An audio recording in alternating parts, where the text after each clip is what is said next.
बर्बाद।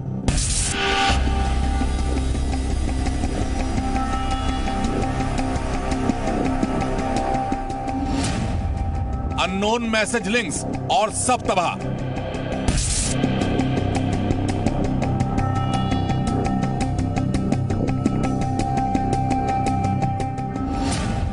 क्योंकि ये कॉल्स मैसेज है एक जाल।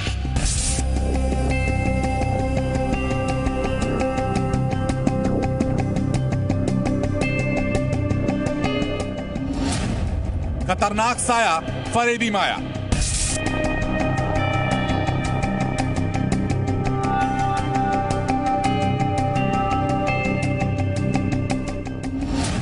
छीन लेंगी आपसे आपका सब कुछ।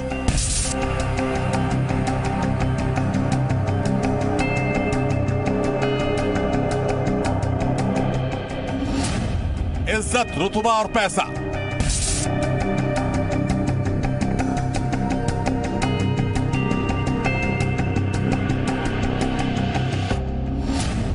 सेक्सटॉर्शन का साया।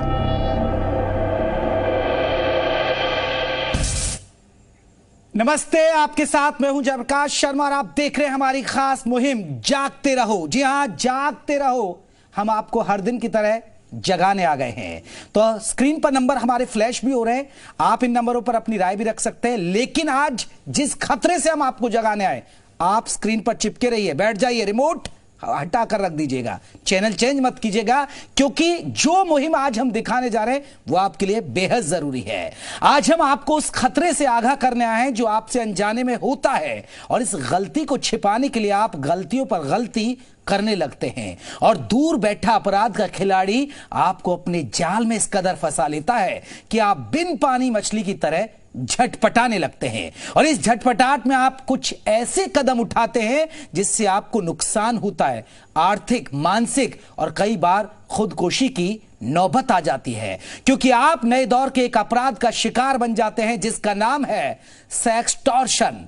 ये साइबर ठगों का बुना ऐसा जाल है जिसमें फंसकर लोग खुद ही अपनी गाड़ी कमाई लुटा देते हैं। उत्तर प्रदेश समेत देश भर में इसके मामले बड़े हैं, जिसमें आम और हाई प्रोफाइल लोगों को भी शिकार बनाया जाता है। युवा और बुजुर्ग सब इनका टारगेट होते हैं। सेक्सटॉर्शन के शिकारी कैसे जाल बिछाते हैं, लोग क्या गलतियां करते हैं जो भारी पड़ती है, सेक्सटॉर्शन के रैकेट से खुद को सेफ कैसे रखें, हम आपको बताएंगे। तो हमारे साथ आपको बता दें कि साइबर एक्सपर्ट और सिक्योरिटी एक्सपर्ट भी जुड़ेंगे। अगर आपके साथ भी कभी ऐसा वाकया सामने आया है या किसी करीबी के साथ सेक्सटॉर्शन हुई है तो हमें कॉल करें और अपनी राय साझा करें। लेकिन उससे पहले आप रिपोर्ट देख लीजिएगा। लेकिन आपको बता दें, स्क्रीन पर हमारे पीछे नंबर है, इस पर आप हमें अपनी कहानी, आपके साथ जो आप बीती है वो बता सकते हैं। अब रिपोर्ट देखिएगा।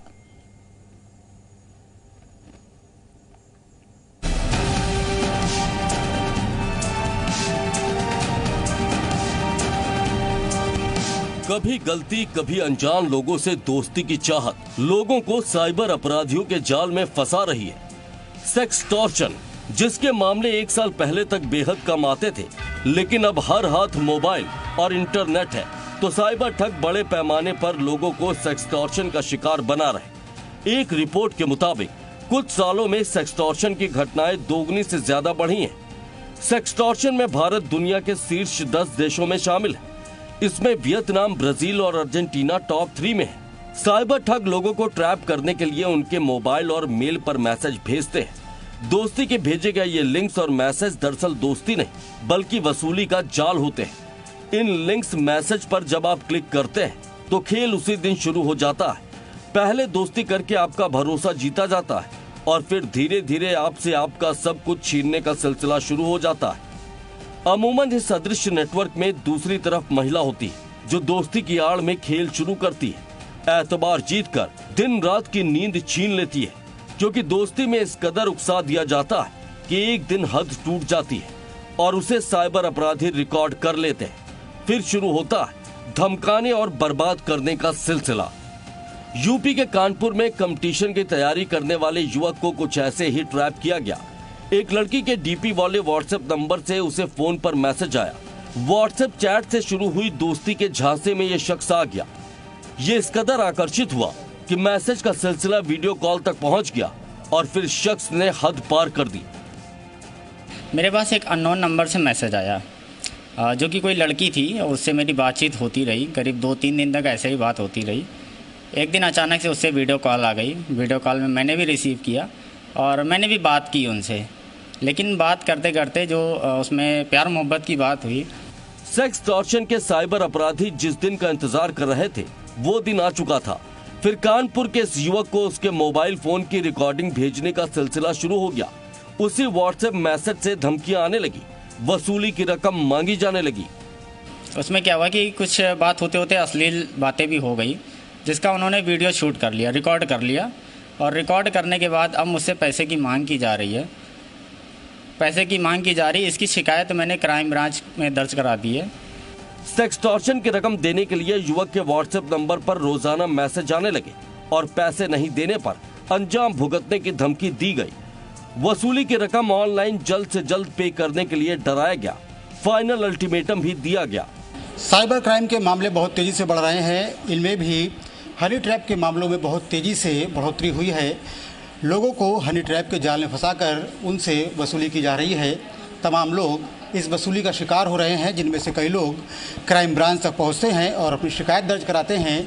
युवक ने कानपुर के होने का हवाला दिया, लाख मुरव्वत की, लेकिन सेक्स टॉर्चन के अपराधी इतने बेरहम निकले कि उन्होंने उसकी कुछ पर्सनल तस्वीरें भेजकर जलील किया ताकि वो किसी भी तरह रकम ढीली करे। लेकिन युवक ने हार नहीं मानी और कानपुर साइबर सेल में इसकी शिकायत कर दी। होता यह है इसमें कि एक वीडियो कॉल आपको आती है अननोन नंबर से। जब आप वो वीडियो कॉल उठाते हैं तो आपके सामने कोई व्यक्ति नहीं, एक महिला जो अश्लील हरकतें करते हुए या अपने कपड़े उतारते हुए इस तरीके का काम करती है। तो कई बार उसमें लोग पहले तो समझ नहीं पाते, देखने में उसमें ये किस तरह की वीडियो है, उसको जब देखते हैं तो उनका भी, जैसा आप जानते हैं, वीडियो कॉल करते हैं तो आपका भी चेहरा उसमें रिकॉर्ड हो जाता है। तो ये पूरी प्रक्रिया को वो स्क्रीन को रिकॉर्ड कर लेते हैं, जिसमें वो अश्लील हरकत करते हुए जो वीडियो है उसके साथ आप उसको देखते हुए आपका भी चेहरा उसमें रिकॉर्ड हो जाता है। सेक्स टॉर्चन के मामले ऐसे होते हैं जिसमें अक्सर लोग सिर्फ एक ट्रैप से छुटकारा पाना चाहते हैं। ऐसे में वो अपनी सामाजिक प्रतिष्ठा का हवाला देकर मामला दर्ज नहीं कराते। ऐसे में पुलिस के लिए भी इन क्रिमिनल्स को पकड़ना मुश्किल होता है। खास बात यह है कि साइबर ठग इतने शातिर हैं कि वो जिस अकाउंट में पैसे मंगाते हैं उससे उनका सीधा कोई रिश्ता नहीं होता है। इसमें फिर जब हमने कई केसों में कार्रवाई की तो वो कार्य करने वाले बहुत बड़ा एक गिरोह निकलता है, जो अलग अलग जगहों से जो अकाउंट जिसमें दिए जाते हैं, पैसे जिसमें ट्रांसफ़र करने के हैं, वो अननोन लोगों के होते हैं। जब उन तक हम अकाउंट के माध्यम से पहुंचते हैं तो उनसे कहता है कि हमें तो 5,000 रुपये दे करके अकाउंट उसने खुलवाया था, कोई रेडी वाला है, कोई गरीब आदमी है, आधार कार्ड उनसे ले करके या उनका पूरा डेटा ले करके। इसमें जो एक्चुअल लोग हैं वो फंसते नहीं हैं, या कानपुर पुलिस ने कोई ऐसा केस ट्रैक किया हो? बहुत सारे केसेस हमने ट्रैक किए। कई मुलजिमों को हमने झांसी से, दिल्ली से, राजस्थान से, कुछ ऐसे इलाके हैं स्पेसिफिक जहां के गैंग ऑपरेट कर रहे हैं राजस्थान में। तो जो पश्चिम यूपी का मथुरा और वहां का रीजन है और राजस्थान का जो बॉर्डर है, उस एरिया के कुछ गैंग्स इसमें काम कर रहे हैं। हमने कई केसेस इसमें वर्कआउट किए हैं और लोगों को अरेस्ट करके जेल भी भेजा है। पुलिस रिकॉर्ड के मुताबिक सेक्स टॉर्चन के केसेस की संख्या पिछले कई दिनों से तेजी से बढ़ी है। इसकी बड़ी वजह जागरूकता की कमी और लोगों का लापरवाही भरा रवैया भी है। ऐसे में अगर इस अनजान खतरे से बचना है तो दूर रहना और सतर्कता बेहद जरूरी है। ब्यूरो इनपुट के साथ कानपुर से श्याम तिवारी की रिपोर्ट, जी मीडिया।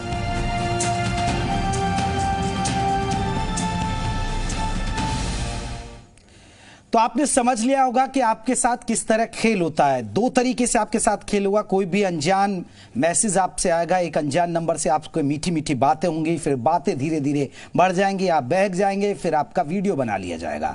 एक अचानक से आएगा आपको वीडियो कॉल, आप उठा लेंगे, हो सकता है कि सामने कोई फीमेल होगी और जो कहीं ना कहीं न्यूड आपको नजर आएगी और उसी वक्त आपका वीडियो बन जाता है। तो इससे आपको बेहद बचना है। हमारे साथ एक दर्शक जुड़े हैं।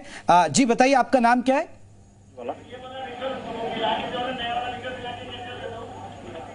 ब्रजेश जी। हेलो जी ब्रजेश जी, क्या कहेंगे? आपने हमारी ये रिपोर्ट देखी?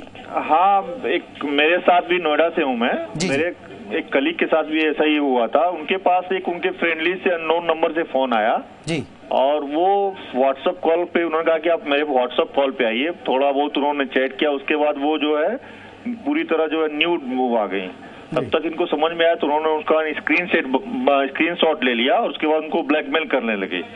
बाद में ये मामला पुलिस में रजिस्टर्ड हुआ, तो उसके बाद उनको फोन आना बंद हुए। तो ऐसी कॉल जो है ना अननोन, आपके ऐसे लोग ये करते हैं जो कहीं ने पता नहीं कहां से आपका नंबर लेते हैं, उसके बाद आपको वो पैसा वसूली के लिए आपको फोन करने लगते हैं। जी जी बिल्कुल। ब्रजेश हमारे साथ जुड़े और जो बता रहे थे उनके दोस्त के साथ ऐसा हुआ। अगर आपके साथ भी कभी ऐसी कोई घटना हुई है और आपको लग रहा है कि आप शेयर करना चाहते हैं और अपनी बात पुलिस तक पहुंचाना चाहते हैं, तो हम आपका माध्यम बन सकते हैं। हमारी स्क्रीन पर नंबर फ्लैश हो रहे हैं, आप हमें कॉल करिए, हमारे साथ जुड़िए, क्योंकि ये खास मुहिम है आपको बचाने के लिए। लोग आपको ठगेंगे, आपसे पैसा लूटेंगे, आपको मानसिक तौर पर परेशान करेंगे और बहुत से लोग तो खुदकुशी के लिए मजबूर हो जाते हैं। और इसी बात पर हम चर्चा करेंगे। हमारे साथ 3 खास मेहमान भी रहेंगे। हम आपको बता दें, पवन दुग्गल रहेंगे, साइबर एक्सपर्ट अनिरुद्ध सिंह रहेंगे, डिप्टी एसपी हैं, वो हमारे साथ जुड़ेंगे, और साथ ही साथ प्रशांत मालिया साइबर एक्सपर्ट। ये तीनों खास मेहमान भी जुड़ेंगे। लेकिन अभी हमारे साथ अनिरुद्ध सिंह जी हैं, डिप्टी एसपी हैं। अनिरुद्ध जी, आज एक हम खास मुहिम चला रहे हैं सेक्सटॉर्शन को लेकर। सर, किस तरह के केसेस आपके सामने आते होंगे, आपने किस तरह के केसेस को हैंडल किया और हमारे दर्शकों को कैसे आप जागरूक करेंगे? पहले तो सभी को नमस्कार मेरी तरफ से जी। देखिए, जब मैंने ये लॉकडाउन के समय की बात है, लोग मैक्सिमम लोग फोन के ऊपर ही थे, घरों में थे, तो फिजिकली लूट नहीं हो सकती थी, तो एक तरीके से ये वर्चुअल लूट है और वो भी एक्सटॉर्शन करके। तो ये उस दौरान बहुत ज्यादा स्टार्ट हुए थे ये केसेस। तो मुझे एक लोगों ने, मैं जिस जिम में जाता था, वो जिम वाला लड़का ट्रेन के सामने आत्महत्या करने जा रहा था, समझ लो आप। फिर उसने पता नहीं क्या सोच के मेरे को कॉल कर दिया। मैं उसे बहुत समझाया, प्यार से, रोए जा रहा था। फिर मैं उसको बताया, पास जाया, पास बुलाया उसको कि भाई ये आसाम में बैठा है, ये बेसिकली ठग है, तुम इससे मिले नहीं हो, तुम सिर्फ वर्चुअली चैट किए हो, तो तुम्हें इतना डरने की जरूरत नहीं है, तुमने कोई ऐसा अपराध नहीं कर दिया है। लेकिन क्या होता है ना, लोग सामाजिक डर से पैसे भी दे देते हैं और कदम भी उठाने को तैयार हो जाते हैं जो नहीं करना चाहिए, उस तरीके का, जो सुसाइड टाइप का जो आप बता रहे हैं जी। और वो पैसे दे भी चुका था काफी, लेकिन वो जान गया कि पैसे वाला है तो और दे सकता है, तो उनकी डिमांड बढ़ती जाती है।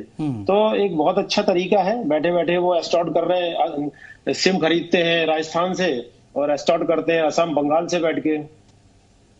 सर अनिरुद्ध जी, फिर बचा कैसे जाए? ये तो ठीक है, बहुत सारे केसेस है, आपने बताया, बहुत सारी केस स्टडी हैं। जो दर्शक हमें सुन रहे हैं, आपको सुन रहे हैं, वो कैसे बचे? क्योंकि कई बार आप इतना हो जाते हैं, आपको लगता है कि आपकी बेइज्जती हो जाएगी, आपकी इज्जत खराब हो जाएगी, अगर आप पुलिस के सामने जाएंगे तो आप पर लोग सवाल उठाएंगे। देखिए, मैं आपको बताऊं, इस समय पुलिस ऑफिसर्स के भी बहुत ज्यादा आ रही है। एक बदायूं में अभी जहाँ पोस्टिंग थी, वहां एक स्टेशन ऑफिसर्स भी इस ट्रैप में आ गए थे। ठीक है, तो अभी पहले क्या करना, देखिए सबसे बड़ी प्रॉब्लम क्या है, अभी फोन वेरिफिकेशन 100% नहीं है। अगर फोन वेरिफिकेशन हो जाएगा तो आप डिनाई नहीं कर पाओगे कि आपने सिम नहीं लिया, आप डायरेक्ट मुलजिम बन जाओगे। मैं डिनाई नहीं कर पाऊंगा कि मैंने यूज नहीं किया सिम। तो अभी क्या है ना, वो दुकान वाला पकड़ा जाता है जो लालच में सिम बेच देता है, और वो जो फोन जिसका होता है वो चोरी का निकलता है मैक्सिमम। तो अभी पहला बचाव आप स्वयं है, अवेयरनेस है। उसका तरीका है कि आप जब नहीं जानते किसी बंदे को, तो अगर कॉल आती है तो आप सबसे पहले कैमरे के ऊपर ऐसे उंगली रख लीजिए, उठाने से पहले देख लीजिए वो सामने वाला है कि नहीं जानने वाला आपका। अगर जानने वाला है, जैसे अभी किसी ने बताया कि चैट कर लिया लड़कियों ने, प्रॉब्लम होती है, लोग हम ह्यूमन बीइंग है, बहक जाते हैं, उस बहाव में आ जाते हैं। तो डरने की जरूरत नहीं है। अगर गलती आपने कर भी दी है, अगर उसने सेक्सुअल चैट आपसे स्टार्ट किया है, तो स्टार्ट आपने किया है, तो आपको डरने की जरूरत नहीं है। आप बेधड़क पुलिस में जाके इन्फॉर्मेशन दीजिए, FIR रजिस्टर कराइए। बहुत बार वो क्रिमिनल भी गलती कर जाते हैं तो बिल्कुल। अनिरुद्ध जी, आप बने रहिए, आपसे और भी बिंदुओं पर बात करेंगे जिससे हमारे जो दर्शक है, आपको सुन रहे हैं, वो जागरूक हो सके। हमारे साथ एक दर्शक जुड़े बुलंदशहर से, रोहित। आप भी स्क्रीन पर नंबर फ्लैश हो रहे हैं, जो भी दर्शक अपनी बात रखना चाहते हैं, अनिरुद्ध जी आपकी समस्या का समाधान करेंगे, आपको बताएंगे कि आपको क्या करना अगर आपके साथ ऐसा हुआ है। जी रोहित जी, बोलिए। ये हमारे साथ एक घटना हुई थी फरवरी के महीने में। जी। तो हमारे पास से एक अननोन नंबर से मैसेज आया, हाय हेलो कैसे हैं, क्या करते हैं। तो ऐसे 3-4 दिन ये सिलसिला चलता रहा। फिर अचानक जो है उसने कहा कि हम आपको वीडियो कॉल कर सकते हैं। हम लोग बेशक कर सकते हैं, हमको आइडिया था नहीं। जैसे वीडियो कॉल आया तो उसने सारी अश्लील हरकतें शुरू हो गई और हमारे फेस को रिकॉर्ड करके फिर उसने कहा कि मैं आपके पोस्ट को मैं सोशल मीडिया पे पोस्ट करने जा रहा हूँ। फिर आप पैसे का डिमांड करना शुरू कर दिया। तो हमने फोन को डिस्कनेक्ट कर दिया। फिर क्या हुआ, एक अननोन नंबर से फोन आया तो कह रहा है कि मैं क्राइम ब्रांच दिल्ली से बात कर रहा हूँ, अगर आप पैसा नहीं भेजेंगे तो मैं आपके वीडियो को जो सोशल मीडिया पे पोस्ट कर दूंगा, फिर आपकी बेइज्जती हो जाएगी और आप फिर कुछ अपना करिए, हमसे उससे कोई मतलब नहीं है। फिर हमने हिम्मत किया, हमने कोई दोबारा रिटर्न कॉल किया नहीं उसको, मैंने किसी 1 रुपए को दिया मैं उसे।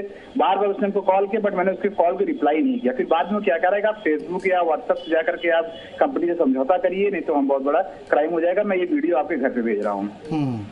जी हाँ, मैंने बहुत हिम्मत किया, मैंने बहुत हिम्मत किया, मैंने 1 रुपया नहीं दिया उस बंदे को। और रोहित जी गुड, हो सकता है आपकी स्टोरी को सुनकर बाकी लोगों में भी हिम्मत आए कि आप जुड़े।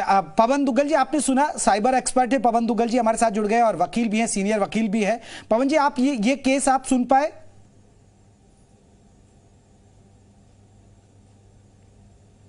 लगता है पवन जी से हमारे संपर्क है। अनिरुद्ध जी, आपने सुना, कई बार ऐसा होता है जिस तरह के कई बार पुलिस वालों का इस्तेमाल किया जाता है कि देखिए मैं फलाना एसपी बोल रहा हूं, फलाना एसएचओ बोल रहा हूं, एक डर बन जाता है कि अरे ये तो पुलिस तक मामला पहुंच गया, तो मजबूर होकर पैसा देना पड़ जाता है।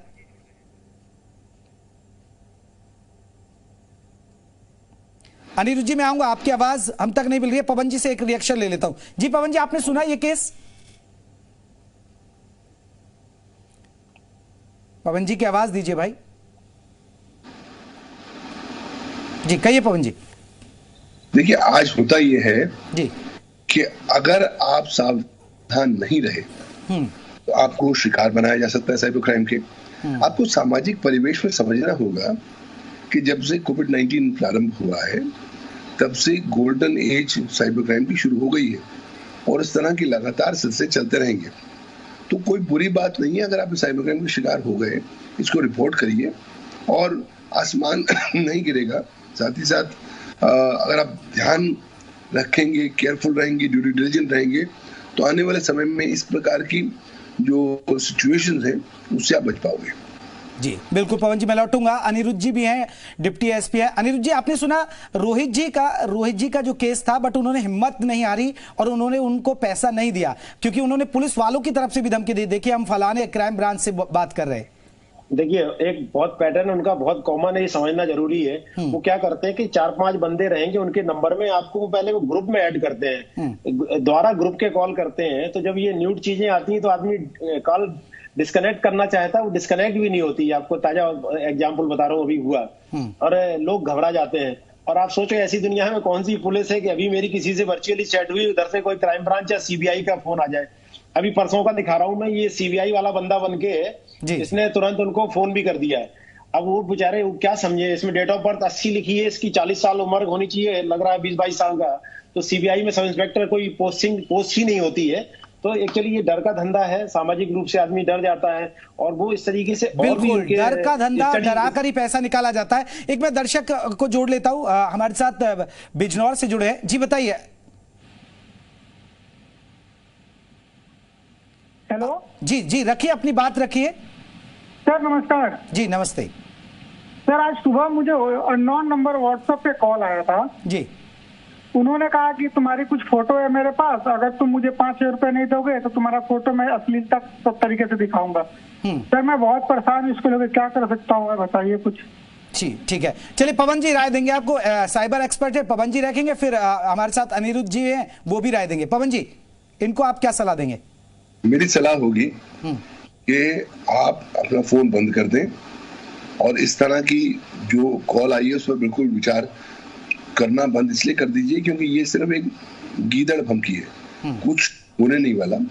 और अगर किसी ने अश्लील पिक्चर आपके बारे में डाल भी दी तो समझ लीजिए कि पूरे इंटरनेट में करीबन 54% टोटल कंटेंट पोर्नोग्राफिक है। लोग आज देखेंगे, कल देखेंगे, उसके बाद ऑटोमेटिकली आगे बढ़ जाएंगे। लेकिन एक बार आपने पैसा दे दिया तब आपने कंफर्म कर दिया कि एक, मैं पैसे में डरा हूं, दूसरा मैं पैसे देने योग्य हूं, और तीसरा मेरे में क्षमता है कि मैं दोबारा भी पैसे दूंगा। तो एक बार आपने पैसे दे दिए तो लगातार डिमांड का सिलसिला बढ़ जाएगा। बिल्कुल, बहुत अच्छी बात है। अनिरुद्ध जी, आप क्या कहेंगे, क्या इनको पुलिस के पास जाना चाहिए ऐसी स्थिति में? अब देखिए, जो पवन जी कह रहे हैं वो सब बात सही है, लेकिन सामान्य इंसान बहुत डर जाता है, तो उसे पहले पुलिस के पास ही जाना चाहिए। वो और चीजों में इतना उधेड़-बुन में फंस जाता है कि समझ नहीं पाता है। और देखिए, जो बताया, एक चीज और बता रहा हूँ आपको एडवांस, अब वो चालाक हो गए, बैंक अकाउंट में जिसमें पैसे जाएंगे तो हम अकाउंट ट्रेस करके पकड़ सकते हैं उसको।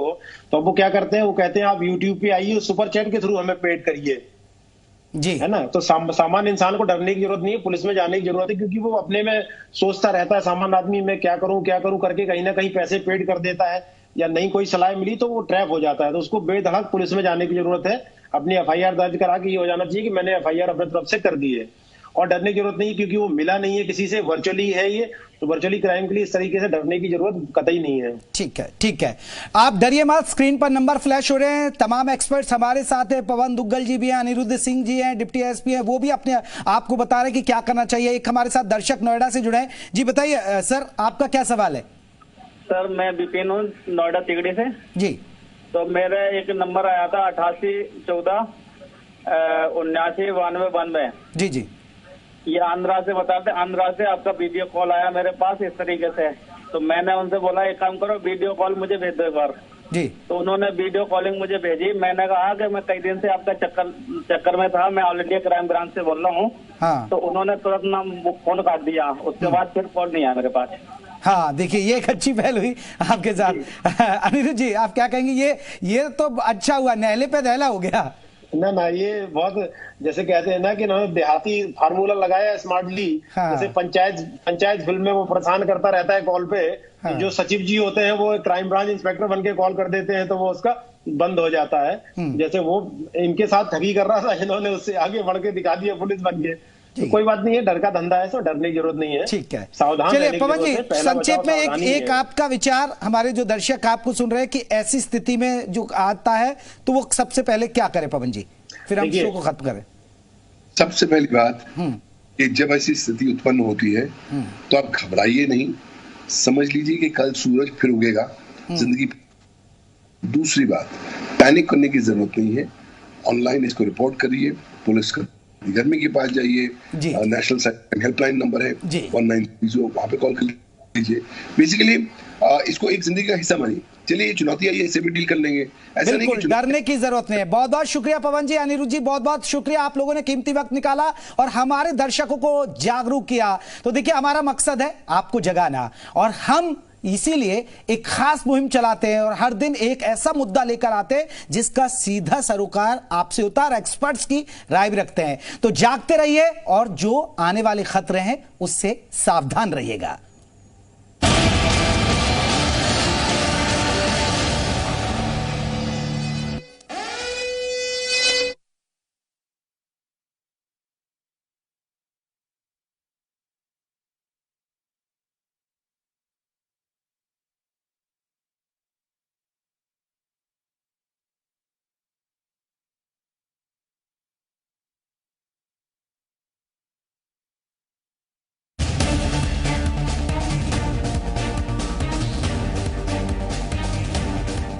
दो 2024 में विजय पताका फहराने के लिए बीजेपी का प्रशिक्षण शिविर दूसरे दिन भी चित्रकूट में जारी रहा, जहां पर बीजेपी के दिग्गज नेताओं ने हिस्सा लिया और इस दौरान आने वाले लोकसभा चुनाव को लेकर भी रणनीति बनाई गई।